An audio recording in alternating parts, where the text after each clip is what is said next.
विद्यार्थी मित्रों प्रणाम। मैं क्रीड़ा शिक्षक उमेश मोहोड़ आपके समक्ष आज हिंदी इस विषय को लेकर प्रस्तुत कर रहा हूँ। गद्य पाठ क्रमांक 3 कबीर, लेखक हैं हजारी प्रसाद द्विवेदी। तो चलिए विद्यार्थी मित्रों, आज के इस पाठ को समझने की कोशिश करते हैं। कबीर इस पाठ के हिंदी साहित्य के जो पुरेदा हैं आचार्य हरिप्रसाद द्विवेदी जी बेहतरीन उपन्यासकार है, कवि, आलोचक एवं निबंधकार माने जाते हैं। उनकी सांस्कृतिक दृष्टि ज़बरदस्त थी। उसमें इस बात पर विशेष बल था कि भारतीय संस्कृति किसी एक जाति की देन नहीं है, बल्कि अनेक जातियों के सहयोग से इसका विकास हुआ है, ऐसा उनका कहना था। साहित्य जगत में अपना योगदान देते हुए हजारी प्रसाद द्विवेदी जी ने कई उपन्यास, निबंध और साहित्य लिखे हैं। उन्होंने वानभट्ट की आत्मकथा, चारुचंद्र लेख, पुनर्नवा और अनामदास का पोथा, सूर साहित्य जैसे उपन्यास लिखकर अपनी एक विशेष अलग पहचान बनाई है। साथ में कबीर जैसे महान संत को दुनिया से परिचित कराने का श्रेय भी इनको ही जाता है। तो आइए हम इनके बारे में थोड़ा सा समझने की कोशिश करते हैं। विद्यार्थी मित्रों, इनका जो जन्म हुआ था उत्तर प्रदेश में बलिया ज़िले में दुबे का छपरा गांव में 19 अगस्त 1907 में हुआ था। इनकी प्रारंभिक शिक्षा संस्कृत में ग्रहण की, बनारस हिंदू विश्वविद्यालय में ज्योतिष की शिक्षा पास की तथा उन्हें आचार्य की उपाधि भी मिली। उन्होंने कई भाषाओं का ज्ञान प्राप्त किया था। सन 1957 में इनको पद्म भूषण अवार्ड से भी सम्मानित किया गया है। 1973 में साहित्य अकादमी पुरस्कार से सम्मानित किया गया है। ऐसे महान विभूति की मृत्यु 19 मई 1979 को हुई है। भारत सरकार ने इनके नाम से एक पोस्ट टिकट भी जारी किया है जो 2 रुपये का है। तो चलिए विद्यार्थी मित्रों, हम कबीर इस पाठ को समझने की कोशिश करते हैं, उनके कठिन अक्षरों को समझने की कोशिश करेंगे। कबीर इस पाठ के अंतर्गत प्रस्तुत आचार्य हजारी प्रसाद द्विवेदी जी ने संत कबीर के व्यक्तित्व, उनके उपदेश, उनकी साधना, उनके स्वभाव के विभिन्न गुणों को बड़े ही रोचक ढंग से स्पष्ट किया है। छात्रों, इस कबीर पाठ में लेखक ने पाठ्यांश के इसमें बताया गया है कि वह प्रखर साहित्यकार एवं समाज सुधारक भी थे। यहाँ संत कबीर का व्यक्तित्व, उपदेश, उनकी साधना, उनके स्वभाव के विभिन्न गुणों को बड़े ही रोचक ढंग से इस पाठ में स्पष्ट किया गया है। विद्यार्थी मित्रों, पूरक पठन में लिखा है कि हजारों सालों में कबीर जैसा एक भी लेखक उत्पन्न नहीं हुआ है। यानी कि कबीर हजारों सालों में एक बेहतरीन लेखक है, यह सिद्ध होता है। महिमा में, महिमा यानी कि गौरव, महिमा में केवल एक ही प्रतिद्वंदी जानता है। प्रतिद्वंदी यानी स्पर्धक, और वह प्रतिद्वंदी है तुलसीदास जी। और आप तुलसीदास जी के बारे में जानते होंगे विद्यार्थी मित्रों कि तुलसीदास जी यह एक रामचरितमानस के रचयिता है। तुलसीदास एवं कबीर, इन दोनों के व्यक्तित्व में बहुत ही बड़ा अंतर था। जबकि दोनों भी भक्त थे, परंतु दोनों के स्वभाव, उनके संस्कार एवं उनका दृष्टिकोण में दोनों में एकदम भिन्नता थी। मस्ती, फक्कड़ाना स्वभाव और सब कुछ एक ही झट फटकार कर बोल देने वाले तेज कबीर को हिंदी साहित्य का अद्वितीय व्यक्ति बना दिया है। अब मुझे एक बताइए, साहित्य यानी क्या है? साहित्य का मतलब होता है जिसमें समाज का हित हो, यानी इससे जाहिर होता है कि वो एक समाज सुधारक भी थे। विद्यार्थी मित्रों, उनकी वाणी ने उनका सर्वजयी व्यक्तित्व विराजता रहता है। विराजना यानी कि विद्यमान रहना या बैठना। उसी को कबीर की वाणी अनन्य साधारण जीवन रस भर दिया है। कबीर की वाणी का अनुकरण नहीं हो सकता।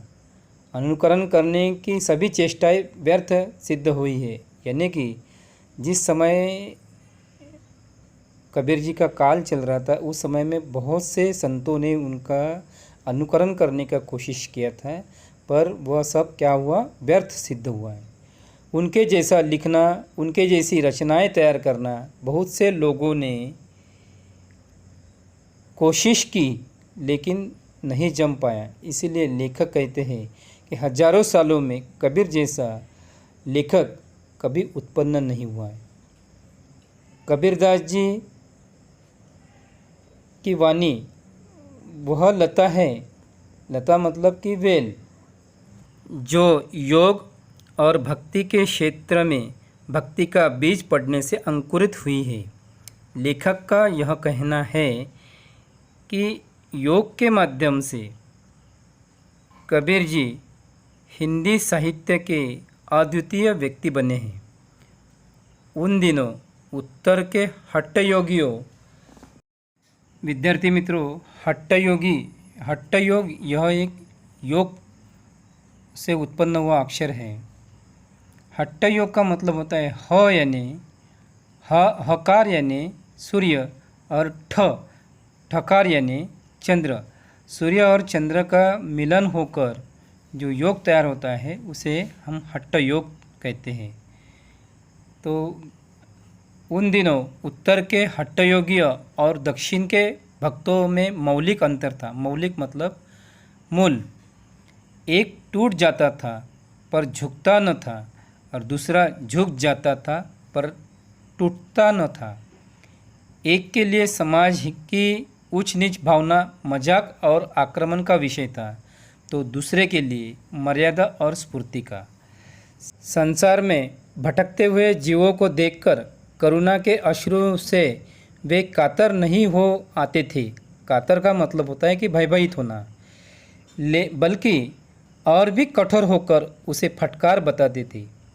वे सर्व जगत के पाप को अपने ऊपर लेने की वांछा से ही विचलित नहीं हो पड़ते थे।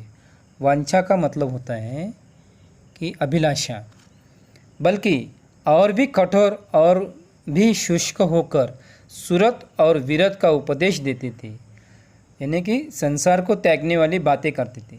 संसार में भरमने वालों पर दया कैसी, मुक्ति के मार्ग में अग्रसर होने वालों को आराम कहाँ, कर्म की रेख पर मेघ न मार सका तो संत कैसा। यहाँ संत हमेशा लोगों में जागृति पैदा करते हैं, संसार से परे रहने के लिए उपदेश करते हैं, भक्ति मार्ग अपनाने के लिए प्रेरित करते हैं। लोगों के भाग्य को बदल नहीं सका वह संत किस काम का। इसीलिए लिखा है कि कर्म की रेख पर मेघ न मार सका तो संत कैसा। तो विद्यार्थी मित्रों, संत कबीर जी के माध्यम से एक दोहा लिखा हुआ है। ज्ञान का गेंद कर सुरत का दंड कर, खेल चौगान मैदान माही, जगत का भरम न छोड़ दे बालके, आय जा भेष भगवंत पाही। चलो हम इसका अर्थ समझते हैं। तो विद्यार्थी मित्रों, इस दोहे में कबीर जी कहते हैं कि हे मानव, तू ज्ञान का महत्व समझ ले, तू ज्ञान को गेंद बना और मूर्त यानी स्मरण शक्ति को डंडा बना, और उस स्मरण शक्ति रूपी डंडे से ज्ञान रूपी गेंद पर प्रहार कर मैदान रूपी संसार में चारों तरफ मार। अर्थात तू पहले तो ज्ञान को हासिल कर, उसे याद कर, और फिर अपने ज्ञान को सारे संसार में फैला दे। तू जगत के मोह माया को छोड़ दे और ज्ञान और परमात्मा की खोज में निकल पड़।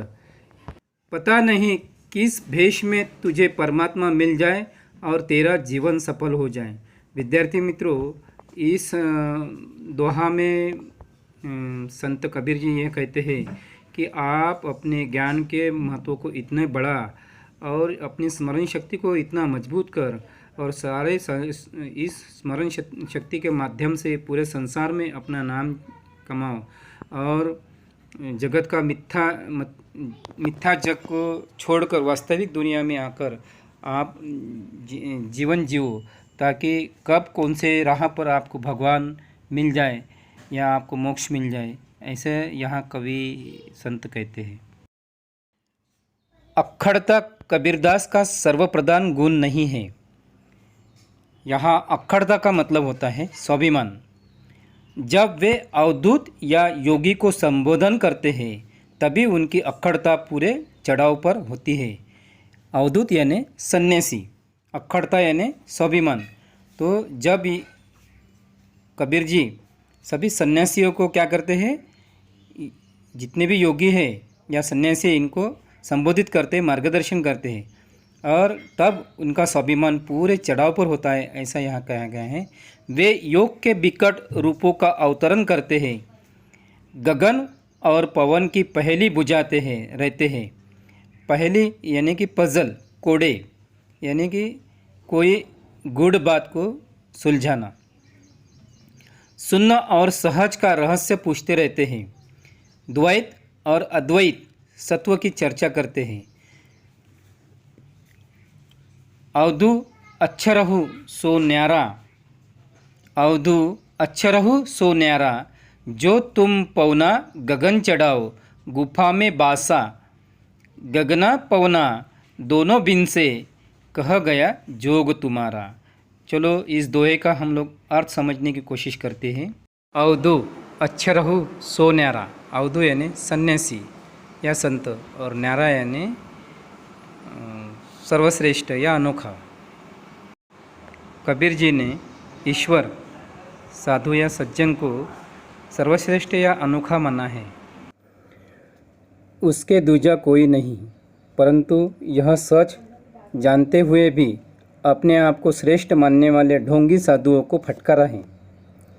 कबीर जी ढोंगी साधुओं को फटकारते हुए कहते हैं कि तुम किसी गुफा में बैठकर हवा और आसमान को वश में करने की ताकत रखने की बात करते हो, परंतु यही हवा और आसमान अपना गुस्सा दिखाते हैं, तो उस समय तुम्हारा साधुत्व और योगित्व कहा जाता है, यानी कि मुँह में राम और बगल में छुरी। ऐसा यहाँ संत कबीर कहते हैं। ईश्वर यानी सज्जन और साधुओं को ईश्वर माना गया है, यानी ईश्वर ही श्रेष्ठ होते हैं, यह बात जान ले। यानी कि जो सच्चे दिल से तप करते हैं, तपश्चर्या करते हैं, उन्हीं को सज्जन और साधु कहा गया है। आसमान में चमकने वाली बिजली और पानी में उठने वाली तरंगे क्षणिक होती है। यानी कि जो आसमान में जो बिजली कड़कती है और जो पानी आता बरसता है, तो यह तरंगे जो आती है तो ये क्या होता है, क्षणिक होता है। वैसा ही जीवन भी क्षणिक होता है। जिस तरह से आसमान से पानी का गिरना और तारों का टूटना क्षणिक है, वैसा ही ये जीवन का तारा किस समय टूटकर गिर जाएगा उसका कोई भरोसा नहीं। इसलिए तुम्हें ईश्वर को श्रेष्ठ या अनोखा माना जाए। इसलिए तुम्हें ईश्वर को पहचान कर तुम्हें शक्ति की राह पकड़ना आवश्यक है। यानी संत कबीर यहाँ ये कहते हैं कि हमारा जीवन सिर्फ नाम मात्र एक तिनका है। कब यहाँ से निकल जाएगा प्राण छोड़कर, प्राण पखुरी कब उड़ जाएंगे, कोई भरोसा नहीं। इसलिए हमने ईश्वर का सहारा लेकर, ईश्वर नाम का सहारा लेकर हमने अपना जीवन यापन करना चाहिए। ये इस दोहे में समझा के बताते हैं। संत कबीर जी स्वभाव से फक्कड़ थे। अच्छा हो या बुरा, खरा हो या खोटा, जिससे एक बार चिपट गए उससे ज़िंदगी भर चिपटे रहो, यह सिद्धांत उन्हें मान्य नहीं था। इसमें कहा गया है कि वे फक्कड़ थे। फक्कड़ यानी कि मस्त, अपने जीवन में मस्त रहना। अच्छा हो या बुरा, खरा हो या खोटा, जिससे एक बार वो चिपट गए, चिपटना यानी कि जड़ना, ज़िंदगी भर चिपटे रहो यानी कि ज़िंदगी भर उस बात से डटे रहो। यह सिद्धांत उन्हें मान्य नहीं था। वे सत्य के जिज्ञासु थे और कोई मोह ममता यानी कि हमारे जीवन से या संसार से किसी भी प्रकार का मोह नहीं रखना या ममता नहीं रखना उन्हें अपने मार्ग से विचलित नहीं कर सकती थी। यानी कि संसार की कोई भी मोह माया उन्हें अपने मार्ग से यानी भगवान के प्रति जो उनकी श्रद्धा है, भक्ति है, भाव है और पूजा अर्चना है, उनसे कोई अलग नहीं कर सकते थे। वे अपना घर जलाकर हाथ में मुरादा लेकर निकल पड़े थे और उसी को साथी बनाने को तैयार थे जो उनके हाथों अपना भी घर जलवा सके। यहाँ ये कहा गया है कि घर जलाकर मतलब कि सच्ची में घर आग से नहीं जलाना है, मतलब कि घर का त्याग कर, घर की सब बातें छोड़कर यानी कि घर जलाकर हाथ में मुरादा लेकर, मुरादा का मतलब होता है कि मशाल, हाथ में मशाल लेकर निकल पड़े थे और उसी को अपना साथी बनाने के लिए तैयार थे जो संत कबीर की तरह अपना घर छोड़ने के लिए, घर बार छोड़ने के लिए तैयार थे। अभी विद्यार्थी मित्रों आगे देखिए, हम घर जारा अपना लिया मुरादा हाथ, अब घर जारो तासु का जो चले हमारे साथ। अब इसका भावार्थ हम समझने की कोशिश करते हैं। कबीर जी कहते हैं, मैंने हाथ में मशाल, मुरादा यानी मशाल, मैंने हाथ में मशाल ली और मेरे घर को जलाया, अर्थात घर के अंदर के विकारों को मैंने छोड़ दिया है, यानी मोह माया जैसे विकारों को छोड़ दिया है, उनको जलाया और वो मेरे साथ भक्ति मार्ग के राह में आएंगे, उनके घर के भी मैं विकार जलाऊंगा। अर्थात ईश्वर को प्राप्त करने के लिए संसार रूपी मोह माया को त्याग देना चाहिए, ऐसे यहाँ संत कबीर जी कहते हैं। अभी हम आगे का अनुच्छेद देखते हैं। वे सिर से पैर तक मस्त मौला थे, सिर से पैर तक मस्त मौला थे। मस्त मौला यानी कि अपने ही धुन में सवार रहना। मस्त जो पुराने कृत्यों का हिसाब नहीं रखता, वर्तमान कर्मों का सर्वस्व नहीं समझता और भविष्य में सब कुछ झाड़ फटकार निकल जाता है। लेखक ने संत कबीर जी के बारे में यहाँ ये लिखा है कि वो मस्त मौला थे जो पुराने कृत्यों का यानी कि पाश्चात्य बातों को वो ध्यान नहीं रखते थे, चालू यानी कि वर्तमान कर्म को सर्वस्व नहीं समझते थे और भविष्य में सब कुछ झाड़ फटकार निकल जाते थे, ऐसा उनका स्वभाव था। ये यहाँ कहा गया है। जो दुनियादार किए कराए का लेखा जोखा दुरुस्त रखता है, जो दुनियादार किए कराए का लेखा जोखा दुरुस्त रखता है वह मस्त नहीं हो सकता। जो अतीत का चिट्ठा खोले रहता है वह भविष्य का क्रांतदर्शी नहीं बन सकता। जो मतवाला है वह दुनिया के माप जोग से अपनी सफलता का हिसाब नहीं करता। कबीर जैसे फक्कड़ को दुनिया की होशियारी से क्या वास्ता। ये प्रेम के मतवाले थे मगर अपने को उन दीवानों में नहीं गिनते थे जो माशूक के लिए सर पर कफन बांधे फिरते थे। माशूक यानी प्रेमी या प्यारा, कफन यानी मृतक को लपेटने वाला जो कपड़ा होता है सफ़ेद, उसे कहते हैं कफन। संत कबीर जी ने ऐसा इस अनुच्छेद में कहा है। विद्यार्थी मित्रों अभी आगे का दोहा देखते हैं हम। हमन है इश्क मस्ताना, हमन है इश्क मस्ताना, हमन को होशियारी क्या। रहे आज़ाद या जग से, रहे आज़ाद या जग से, हमन दुनिया से यारी क्या, हमन दुनिया से यारी क्या। जो बिछड़े हैं प्यारे से, जो बिछड़े हैं प्यारे से, भटकते दर बदर फिरते, हमारा यार है हम में, हमारा यार है हम में, हमन को इंतजारी क्या। चलो विद्यार्थी मित्रों, इस दोहा को हम भावार्थ के रूप में समझने की कोशिश करते हैं। कबीर जी का स्वभाव मतवाला एवं फक्कड़ था। वे अपने आप में रमने वाले थे, इसलिए उक्त पद्यांश में कहते हैं कि हम तो स्वयं से प्रेम करते हैं, लोग इस पर क्या कहेंगे, इस होशियारी में हमें कुछ फर्क नहीं पड़ता। यह दुनिया रहे ना रहे, हमें इस दुनिया से कोई वास्ता नहीं। हम लोगों के पीछे उनकी होशियारी के लिए भटकने वालों में से नहीं है। जैसे कोई अपना बिछड़ने पर पाने के लिए कोई दर दर भटकता है। अगर हमारा रिश्तेदार गुम हो जाए तो हम उसे खोजने के लिए दर दर भटकते हैं।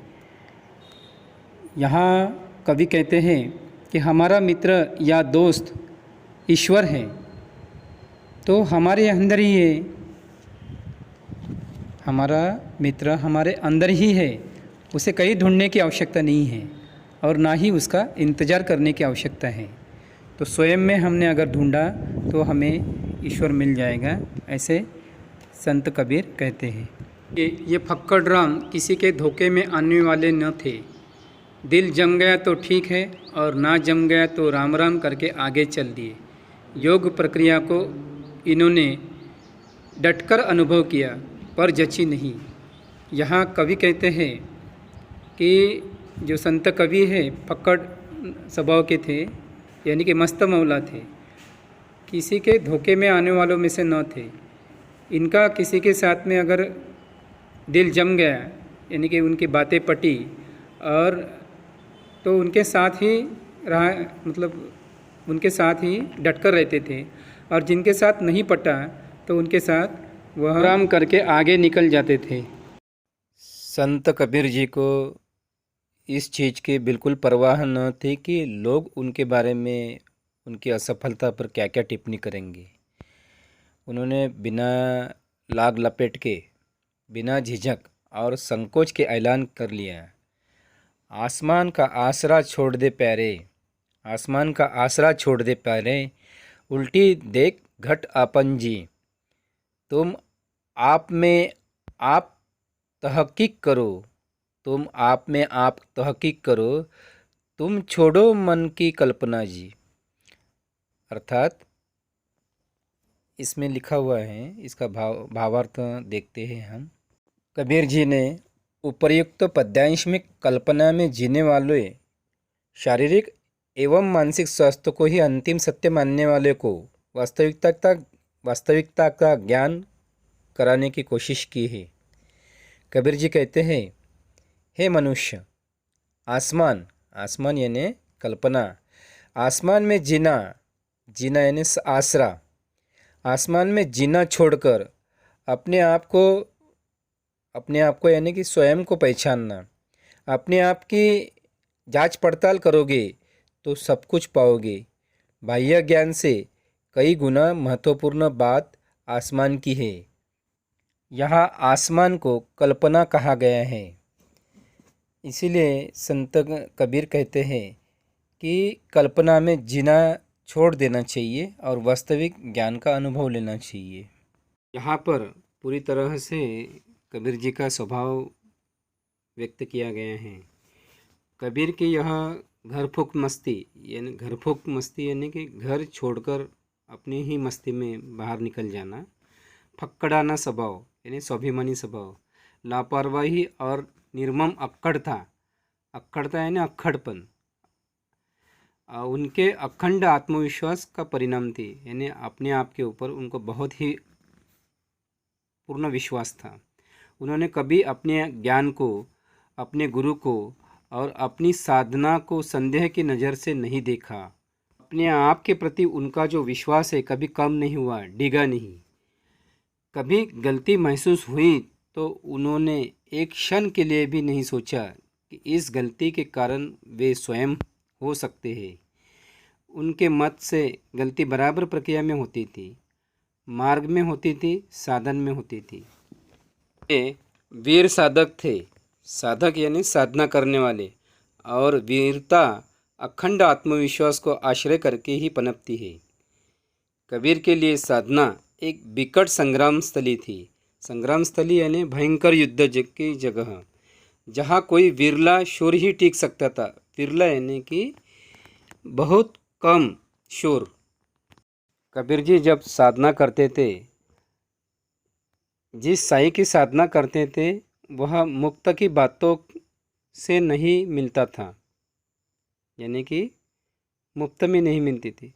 उस राम से सिर देकर ही सौदा किया जा सकता था। यहाँ एक दोहा दिया गया है, साई सेत न पाइए, साई सेत न पाइए, बाता मिले न कोई, साई सेत न पाइए, बाता मिले न कोई, कबीर सौदा राम सौ, सिर बिन कदे न होए। इस भावार्थ में कबीर जी कहते हैं कि ईश्वर अपना प्रेम, प्रेम यानी कि मोक्ष, सहज ही में प्राप्त नहीं होता, यानी कि इसके लिए बहुत तपश्चर्या करनी होती है, कष्ट करना होता है, ना ही बड़ी बड़ी बातें करने से प्राप्त होता है। ईश्वर यानी कि राम को पाने के लिए उसके साथ सिर यानी कि विनम्रता, सिर यहाँ कहा गया है, विनम्रता और अहंकार का त्याग, सिर देने का सौदा हुआ है, बिना सिर दिए वह मुझे नहीं मिलेगा। विद्यार्थी मित्रों, आगे का दोहा देखते हैं। प्रेम न खेतों निपजे, प्रेम न खेतों निपजे, प्रेम न हाट बिकाए, राजा प्रजा जिस रुचे, राजा प्रजा जिस रुचे, सिर दे सो ले जाए। सुरय शीस उतारिया, सुरय शीस उतारिया, छाड़ी तन की आस, आ गए थे हरि मुल्किया, आवत दीख्या दास। इस भावार्थ में संत कबीर जी कहते हैं, प्रेम किसी खेत में नहीं उपजता है और न ही बाजार की किसी बिकाऊ चीज़ है जो खरीदी जाए। प्रेम पाना पड़ता है, उसके लिए कुछ त्याग करना पड़ता है और भगवान का नाम जप करना होता है। जो अहंकार का त्याग कर विनयशील बनता है वही प्रेम पा सकता है, यानी कि भगवान को पा सकता है। फिर वह राजा हो या प्रजा, प्रेम दोनों के लिए समान भाव से कार्य करता है। जो विनम्र बनता है उसे प्रेम यानी कि ईश्वर पाने के लिए भटकने की आवश्यकता नहीं होती है, उसे अपने आप प्रेम की प्राप्ति होती है। ऐसे यहाँ संत कवि कबीर जी कहते हैं। संत कबीर जी ने भक्ति के अतिरेक में उन्होंने कभी अपने को पतित नहीं समझा, पतित यानी कि पापी, क्योंकि उनके दैन्य में भी उनका आत्मविश्वास साथ नहीं छोड़ता था। यानी कि दैन्य यानी दीनता। उनका मन जिस प्रेम रूपी मदिरा से मतवाला बना हुआ था वह ज्ञान के गुण से तैयार की गई थी। यानी कि उनका मन जैसे प्रेम रूपी मदिरा, मदिरा यानी कि नशीला द्रव्य, प्रेम रूपी मदिरा से मतवाला बना हुआ था। मतवाला यानी कि अपने आप में मस्त रहना या नशे में चूर रहना। वह ज्ञान के गुण से तैयार की गई थी। हम लोग कोई भी कार्य तनमन से करते हैं या अपने आप को समर्पित करते हैं, भक्ति के इसमें जो अतिरेक होता है वह क्या होता है, वह पाप नहीं कहलाता है। उनके दैन्य में भी उनका आत्मविश्वास साथ नहीं छोड़ता था, यानी दीनता। जब अपनी परिस्थिति बहुत विकट हो जाती है ऐसे में भी उनका आत्मविश्वास बिल्कुल कम नहीं होता था। उनका मन प्रेम रूपी मदिरा से मतवाला बना हुआ था। वह ज्ञान के गुण से तैयार की गई थी। यानी कि जब संत कवि ज्ञान बांटा करते थे तो उनमें एक नशा सी चढ़ जाती थी। वो उस नशा में इतने चूर हो जाते थे कि अपने आप को पूरा समर्पित कर देते थे। इस पाठ्यांश के अंतर्गत लेखक हजारी प्रसाद द्विवेदी जी संत कवि कबीर जी के बारे में कहते हैं कि यह एक युगावतारी पुरुष थे। इन्होंने युग परिवर्तन करने की दृढ़ता उनमें थी और वर्तमान में ही वो युग परिवर्तन कर सके। एक वाक्य में उनके व्यक्तित्व को कहा जा सकता है कि वे सिर से पाँव तक कैसे थे, मस्त मौला थे, यानी कि लापरवाह थे, बेपरवाह, दृढ़, उग्र, कुसुमादपि कोमल, वज्रादपि कठोर। यानी कि बाहर से ये कैसे थे, सख्त थे, बहुत वज्र जैसे सख्त थे और कठोर भी थे, पर अंदर से अंतकरण से ये कैसे जे पुष्प जैसे कोमल थे ऐसा यहाँ इनके बारे में इस पाठ के अंदर में वर्णित किया गया है। तो धन्यवाद मित्रों।